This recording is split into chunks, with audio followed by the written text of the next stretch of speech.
Welcome to the Plain Talk Podcast. I am your host, Rob Port. Later in the show, Congressman Kelly Armstrong takes your questions. Now, he's actually on, if you're reading these headlines about Robert Mueller and Attorney General Barr and Democrats saying that the Attorney General has lied and everything else, Congressman Armstrong's actually on the committee where a lot of that is happening. And he talks about their microphones, actually, the microphones of Republicans actually being cut off during committee. A lot of ugly stuff happening. You're definitely going to want to hear Congressman Armstrong's interview this week, as well as his answering questions from you, the audience. But before we get there, I want to talk about something that's happening here in North Dakota. Now, I told you folks in the audience about a bill that was amended towards the end of the legislative session. The bill was actually the budget for the state auditor's office. Now, this bill was amended to include language that not only appropriates money for the auditor's office and employees and all the different things that the auditor's office does, but it also limited the authority of the auditor's office to conduct what's called performance audits. Now, performance audits are essentially where the auditor comes in and evaluates the performance of the agency, which means that they don't just look at the fiscal issues in the agency, but they also look at, what does this agency do? Have they been meeting their goals? Have they been following the law? It's basically a comprehensive review. They go in, they make sure, are you following all the rules, all that stuff. It's a good thing. This is our state's top accountability officer in the executive branch, the auditor, and that's his authority. And essentially, the auditor's office can initiate those performance audits when they want. And the current occupant of that office, Auditor Josh Gallion, has been doing that. In fact, he audited Governor Doug Burgum's office. Remember, after we had that controversy in Governor Burgum's office when he accepted money from Xcel Energy to go to the Super Bowl, the governor ended up paying that money back, but it triggered an auditor. Auditor Gallion took a look at the governor's travel budget. Gallion took a look in, and this ticked off, I can tell you, this ticked off a lot of people in the powerful tourism arena, the powerful political interests that work in the tourism industry. But Gallion's office took a look at state agencies that were sort of hoarding cash, right? They were building up these big accumulations of money in their funds, even as they were asking for more appropriations from the legislature. So he had that going on. Most recently, the auditor's office are the ones that uncovered the problems involving a powerful Republican politician in our state, former state senator Tony Grinberg, currently a member of the Fargo City Commission. He now works as a vice president at the North Dakota State School of Science in Wahpeton, and the auditor's office found that he was involved, and this is according to the auditor's office, was involved in negotiating a contract between the school and his wife's public relations firm. And when the auditor went looking for details about that situation, the school basically, according to the auditor's office report, the school tried to hide it. They tried to obscure it. They tried to hide these things. So our current auditor has been very aggressive since coming into office, and I think he's been doing a great job. I think this sort of aggressiveness is exactly what we want from an auditor. We want somebody to go out there and get busy and get after this stuff. This is what we want. But now the problem is the legislature came in and they have limited his authority to initiate those sorts of audits, those sorts of performance audits. The legislature says that according to this bill, according to the bill, the auditor's office's budget, they can no longer initiate these audits without the permission of the legislature. So the legislature either has to direct the auditor to do the audit, or the legislature's, they call it the Legislative Audit and Fiscal Review Committee, the LAFR-C committee is what they call it. That committee must sign off on the audit as well. So essentially, they've gutted the authority of the auditor to be an independent accountability agent. Now, what I was hoping is that Governor Doug Burgum would veto this language from the appropriation bill. The governor would come along and say, this is the legislature usurping authority once again from the executive branch, and we're not going to have it, and I'm going to veto it. And the reason why I expected that from Governor Burgum is he literally got involved in a lawsuit with the legislature over protecting executive branch authority. And that it's his own authority to make vetoes. I don't know if you remember it, but last year there was a legal battle that went to the state Supreme Court, and frankly, both the legislature and Burgum won some and lost some. The court straightened them both out, but suffice it to say, for our purposes with this story, is that in the past, Governor Burgum has been very protective of executive power. I was disappointed to learn this week, however, that Governor Burgum declined to veto this language. Now, Burgum's office provided me with a statement explaining this, and I want to read some of this to you. This is Governor Burgum explaining why he didn't veto this language. He said, I quote, "Nothing in this bill hinders the auditor's primary duty under state law to conduct regular financial audits of state agencies to ensure that taxpayer dollars are being utilized appropriately. The office also expands the number of authorized full-time equivalent employees in the auditor's office to 58 and increases authorized expenditures by over $1.3 million. So, okay, great. We've got more auditors. They've got more money to do their jobs. That's not such a bad thing, but I don't know that I buy. In fact, I know I don't buy this explanation that, well, they can still do financial audits. They just can't do performance audits. Well, performance audits are important, right? I mean, the whole point here is that we're limiting, I guess you could call it the auditor's jurisdiction in terms of initiating his own audits, right? Whereas the auditor before could initiate performance audits that look at whether or not state agencies are following the law and following the rules. Now those sorts of audits can only be approved by the legislature. The Governor Burgum statement continues. I quote, "This bill allows the auditor to pursue performance audits with approval from the Legislative Audit and Fiscal Review Committee, to whom the auditor routinely presents audit reports. The committee's meetings are public, and members will be accountable for decisions to approve or deny performance audits." Now, I got to tell you, I don't know that that's true. I think the legislature does a lot of stupid stuff they're not necessarily held accountable for, and a big reason for that is the public really can't be counted on to keep track of all this stuff. I don't know how often the public is really going to be following the ins and out of the Laffer C committee. And I suppose it's incumbent on those of us who are members of the media, to flag some of this stuff and to help inform the public about these things going on. But, I mean, why should we have to track the Legislative Audit and Fiscal Review Committee? We already have an elected official who's in charge of making decisions about audits. Why don't we just let that elected official make decisions about audits? Why do we need the legislature putting that elected official on a leash? Governor Burgum's statement continues, "The legislature's action represents a reasonable check on potentially burdensome costs to agencies for performance audits to ensure that general fund dollars are not being redirected to performance audits and away from initiatives for which the legislature has appropriated funds." Essentially what he's saying there is when the auditor's office initiates these audits, it costs money for these state agencies. It costs time for them to provide information and to liaison with the auditor's office and everything else. And I guess I suppose that's true to a point, but show me where this has been a problem.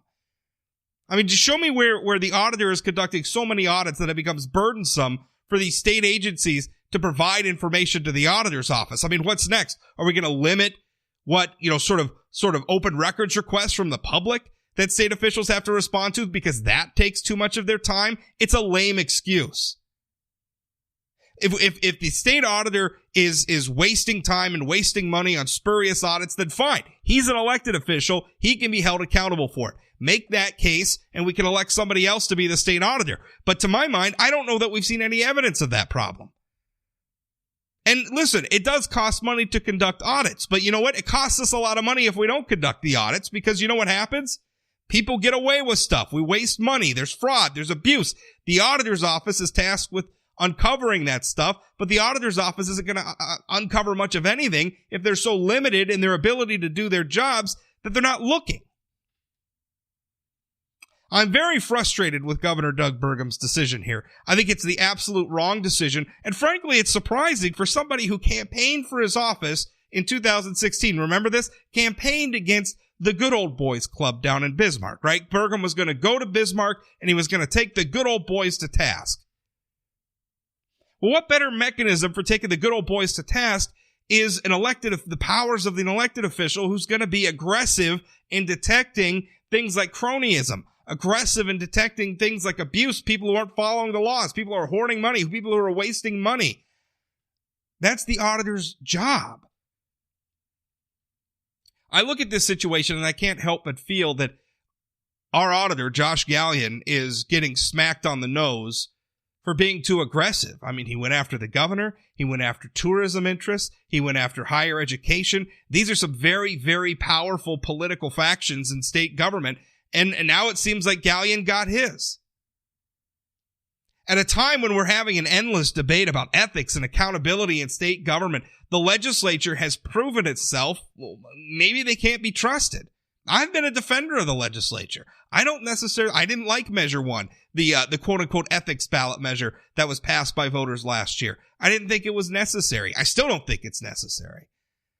But I'll tell you, if the legislature keeps pulling stuff like this, we're going to get more of that kind of pushback from the public. And oh, by the way, before anybody says that this was a Republican issue, the legislation, every single Democratic member of the state House of Representatives voted for this bill. It was a bipartisan bill, Democrats and Republicans joining together. And I suppose that shouldn't surprise us. I mean, after all, politicians are going to agree when it comes on sticking it to the person who might, bring accountability to state government. That's it for my rant. Congressman Kelly Armstrong up next. This episode of the Plain Talk Podcast is brought to you by Energy of North Dakota. Oil and natural gas from North Dakota strengthens all of America. And through our abundance of talents, innovations, and technologies, energy responsibly produced here translates to worldwide economic stability. With producers and our communities working together, we're securing a sustainable future that generation after generation can build on. It's all happening right now with Energy of North Dakota. Learn more at energyofnorthdakota.com.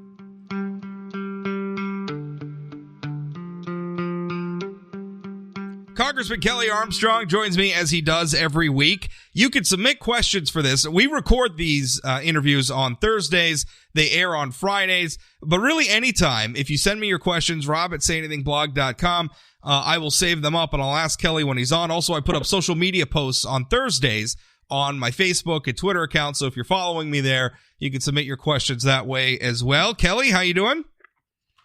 I'm doing great, Rob. Thanks for having me again. Things seem a little busy in Washington right now, and we're going to get into that because we have some questions about the Fuhrer. But before we get there, your office sent out a press release, and I think this is important because, obviously the trade situation, President Trump with tariffs and the trade war and everything else, that was a big part of the election last year. Your opponent made a big issue out of that, Max Schneider. Heidi Heitkamp in the Senate race made a big issue out of it. Your office just sent out a press release. The headline is Congressman Kelly Armstrong helps introduce the Family Farmer Relief Act to ease Chapter 12 bankruptcy rules amid farm economy slump. It's hard not to because there is obviously a slump going on. It's hard not to talk about that and not think about trade, the trade issue. So, first of all, tell us about this legislation, and second of all, tell us about it in the context of, the trade problems we're having. Yeah, I mean, the trade problems are obvious, and they're not the only problems affecting agriculture right now. People continue to say we're getting close on China, close on Japan, which would both be fantastic, but it's looking less and less likely that Democratic leadership, at least at this point, is going to let USMCA on the floor anytime soon. So we run into these good news, bad news situations. And to that end, we're having different meetings, coffee, lunch, whatever, with our friends across the aisle in the House to see what we can do to help get leadership to let USMCA come on the floor. But with the Farmer Debt Relief Act, obviously the farm economy is slumping right now, but this is really just a way to essentially, whenever you put dollar amounts or caps into code, they're less valuable the day after they become law than the day they became law.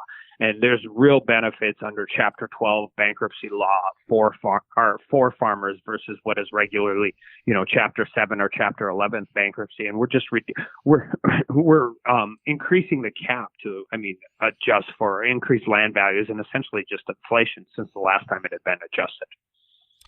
Well, it feels like a step. So what does this bill do in terms of trying to hold back some of those bankruptcies? I mean, as a practical matter for farmers, what could they hope for out of this? Yeah, you raise the cap on the bankruptcy from where it is now to a 10 million, and that allows you to have that cushion inside of that bankruptcy. It's like the home exemption from a regular bankruptcy proceeding, and so it's a way to protect some traditional and historical assets when you have to do some of these restructuring things. I'm going to go to questions from the listeners, and I want to get to a couple of the other ones first, and then someone's asking about the situation with Attorney General Barr and that whole mess, and we're going to get into that. But before we get there, I want to just clear the decks on a couple of these others. Rick asks via Facebook, he says, regarding rogue freshman Congresswoman Ilhan Omar, Democrat from Minnesota's 5th Congressional District, as each day passes, her true colors show more and more. Her anti-Semitic and anti-American comments are the tip of the iceberg. I believe Congressman Omar must face disciplinary actions up to and including her expulsion from the House. Do you concur? Well, I mean, we tried to censor her on the floor of the House, and it turned into actually a pretty big circus from the Democratic side of the aisle. But I know you and I have talked about this before. The solution to her is we're up every 2 years. She needs to get beaten her reelection, and her district needs to understand exactly where she's at about that. I get very concerned when we start. I mean, I think her comments are abhorrent. I agree. I think they are anti-American, but I also get concerned when we start policing those type of activities, because quite frankly, particularly in the U.S. House, in the Senate, 60 votes, there's more minority protection. And as somebody who just got our microphones turned off in a hearing today, I get really concerned about who polices the policers. Well, the single best way for Omar not to be in Congress is for Omar to not get elected again in 2020. Well, I do too. I mean, at some point, it's the will of the people, right? So the people of the 5th Congressional District in Minnesota chose Ilhan Omar. I don't know that a lot of her behavior, frankly, if you go back and look, it wasn't getting as much national attention. But I don't know that she's changed much. I think this is who she was on the campaign trail. I think it's getting a lot more attention now, and maybe that's surprising to people, but this is who they elected. And if they don't want her in there anymore, well, they've got an opportunity coming up here, and not that far ahead. And there are talks. I mean, I think there's talks about Democrats possibly, running a primary. That's obviously a very liberal district, so I don't know what chances Republicans have, but we'll see what happens with that. But I agree with you. I'm a little skeptical, except for maybe in extreme circumstances. I'm a little skeptical of using, the authority to, listen, if Ilhan Omar's who Minnesotans want in Congress, then I guess that is what it is. You can condemn her comments. You can agree, and I agree. They're absolutely abhorrent. But we have to be cognizant of all the things you just said. Yeah. Gonna keep moving here. Dennis says, has ethanol fallen out of favor as an environmentally friendly oxygenate in gasoline? I sure hope not. I don't think so. We've been working towards that. I mean, that's an interesting conversation. Reasonable, our reasonable friends on the other side of the aisle, obviously, promote ethanol. That's how we do this. I will say there is a pretty large minority sect of my friends over there that essentially everything other than wind and solar has fallen out of wind and solar and regenerative agriculture, which I thought all agriculture was regenerative, are essentially apparently the only three things they like. But for the most part, no, we continue to work forward, and we need to continue to work forward. We've sent a letter to the EPA actually asking for more transparency on these small refinery waivers. E15 year round is coming online, right, or is working its way through online. That'll be some court challenges, but no, ethanol has to be a continued part of this conversation. Matt asked via Twitter, ask him why Republicans want to punish the most vulnerable to pay for their double deficit in the tax scam giveaway, a scam, by the way, that had slower job growth than Barack Obama, who reduced deficits and had better growth. GOP sold out to the swamp with a fake stimulus and didn't get 3%. Well, I disagree with pretty much the premise of that entire question, particularly from North Dakota, which is a state that benefited better than anybody else in the Tax Cuts and Jobs Act, and so we're going to continue to work forward for smaller government, less taxes. I don't know. I mean, some of this, like Barack Obama reduced deficits, I don't remember that happening. I think maybe he reduced deficits from when they skyrocketed at the beginning of his term. But the man added $10 trillion in national debt during his time in office. I don't know that you could say that was certainly George W. Bush didn't add that much, although he certainly added some as well. And then also the idea that we've had slower job growth. We just got a very strong jobs report. In fact, I think we're at a point almost nationally where in a lot of parts of the country, including ours, job shortages labor shortages are almost a more pressing concern.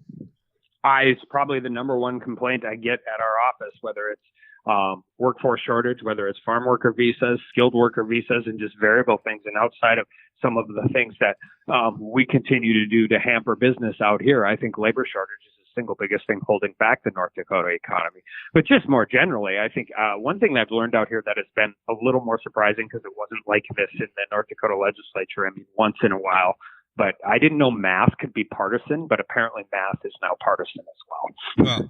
Well, depending on how you calculate things, you can make numbers say what you want. All right, let's go. Dave asked via Twitter, curious as to his opinion on the no-show by Barr today, referring to Attorney General Barr.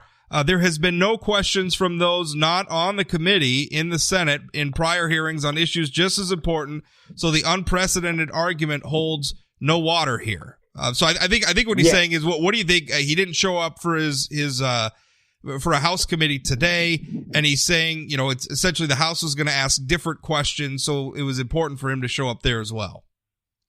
Well, first of all, let's just start. It is unprecedented in the House. It's only happened 2 times. It's either through select committee, which this is not, or through impeachment, which this is not. So, and the other thing is there are numerous skilled trial attorneys that are Democrats in the Judiciary Committee, and I'm just saying if the script was flipped and they were telling me, and my chairman of my committee was saying, we're not going to let you, Kelly, answer questions, somebody who's done trial law for 10 years, because we're going to bring in outside counsel that's what we need to understand. This isn't staff counsel. This is outside counsel. These are Democratic operative attorneys that they want to bring in to ask him questions. And so the reality is the Senate stole the House's thunder. There's a memorandum of understanding between all these chairs, and they're all essentially fighting for the press and fighting for the limelight. And they knew that whether you like his answers or dislike his answers, he doesn't. Attorney General Barr has testified in front of Congress, both through his confirmation proceeding and obviously for 6 hours yesterday in the Senate chambers. I don't think he's afraid to come testify in front of Congress.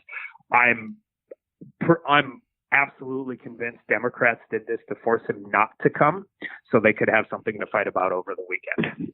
I want to read you some comments from Speaker Pelosi. She held a press. This is from the Washington Post. Speaker Pelosi at a press conference said, I quote, he lied to Congress. She continues, the Attorney General of the United States of America was not telling the truth to the Congress of the United States. That's a crime. She went on and she was asked whether or not he should be jailed for lying to Congress. She replied, there's a process involved here. So obviously not saying he should be jailed, but not saying he shouldn't be jailed either. But that's the Speaker of the House saying the Attorney General committed a crime. What do you make of that situation? Yeah, and today our chairman of the committee, Chairman Nadler, used the words reckoning, collusion, obstruction, accountability, and they have used the members on our committee have called the conduct treasonous. And here's the deal. The word they won't use is impeachment, because they know impeachment's a losing argument. And so they're trying to hold an impeachment hearing without holding an impeachment hearing.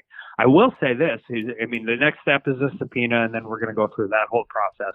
And I do know this. There is precedent for an attorney general being held in contempt and nothing ever happening to him, because we just went through it under the Obama administration. So we have collective, we reinvent the wheel every 2 years, and then we seem to forget about how things have happened before.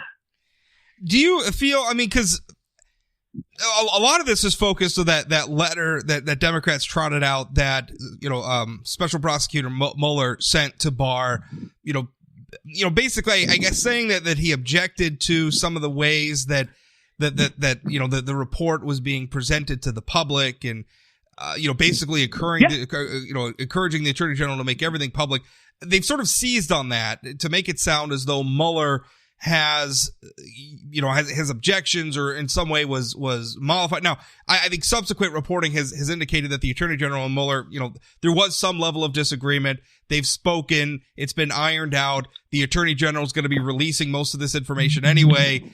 This seems like a moot point, but I mean, if we're getting to the point where we're accusing the Attorney General of a crime, why not just get Bob Mueller to come in and talk? I know you've suggested that before. If Bob Mueller's got problems, let's hear them. Let's hear what they are. Yeah. And the letter said that the Attorney General's original letter lacked context, and I think he answered that question fairly well yesterday. He wasn't trying to put it into context, So they're arguing about the process, and at the same time, they disagree to go look at the unredacted report. They're playing political games with this. And that's absolutely what's going on. They're not interested in the truth; they're interested in the fight.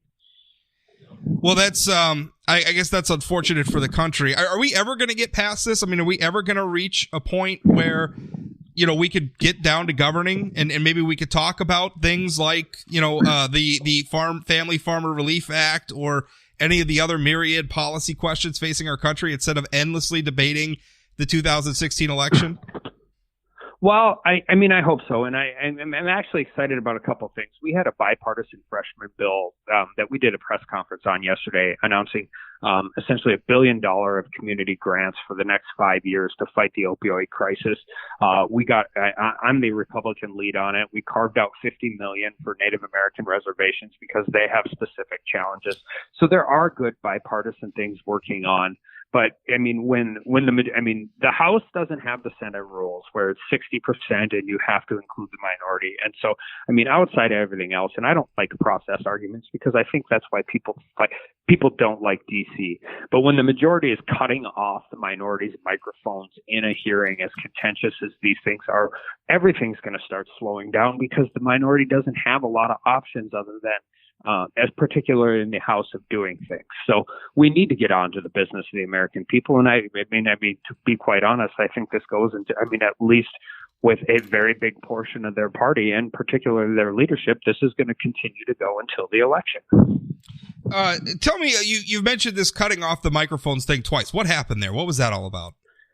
So this morning they did the world's biggest political cliche, which is the empty chair, knowing full well when they passed that bill, when they passed the motion yesterday, that was going to Attorney General Barr was willing to come be questioned by members of Congress. He's not willing to become questioned by a hired gun attorney, and he has the right to say no, I'm not coming. And so we had a minority member ask for a point of parliamentary inquiry today, and they wouldn't recognize him. They wouldn't recognize him at the table, and they just gavelled out of the hearing. So if we're going to get to the point where whenever we're in these really highly charged partisan hearings where they're going to, and there were a ton of things they did yesterday during the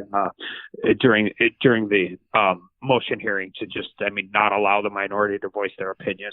So the one thing, the people of North Dakota didn't elect me to come down there and sit in a committee hearing and do whatever Jerry Nadler tells me to do. So they expect me to speak up, but I can't speak up if we're not allowed to speak up. So it is. It's a process argument. Like I said, I don't think those necessarily always resonate, but it is a really big deal, particularly when you are on the minority side. Kelly, thanks for your time. Thanks, Rob.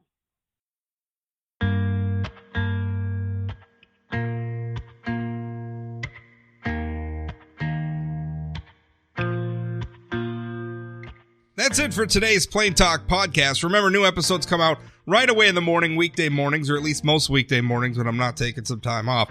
If you ever want to get in touch about this show, if you want feedback, if you want to give feedback, if you want to submit questions for our weekly guests, Senator Kevin Cramer, Congressman Kelly Armstrong, you can do that at rob@sayanythingblog.com. You should be following me on social media. I'm pretty easy to find. I'm at Rob Port on Twitter. Facebook, just search for Rob Port or Say Anything Blog. Say Anything Blog has a Twitter account as well. If you follow those streams, the personal ones have some of my personal stuff. The blog accounts are just the podcast, just the columns, just the blog posts. So sort yourselves among those accounts as you wish. Also, if you're listening to this podcast on a platform that allows you to rate or review, if you would do that, if you would leave an honest rating, an honest review, each new one, really helps get this podcast out and helps other people find it. Every single one helps out a lot. Also, if you want to sign up for my email newsletter, you can do so at sayanythingblog.com. Thanks for listening. We'll talk again.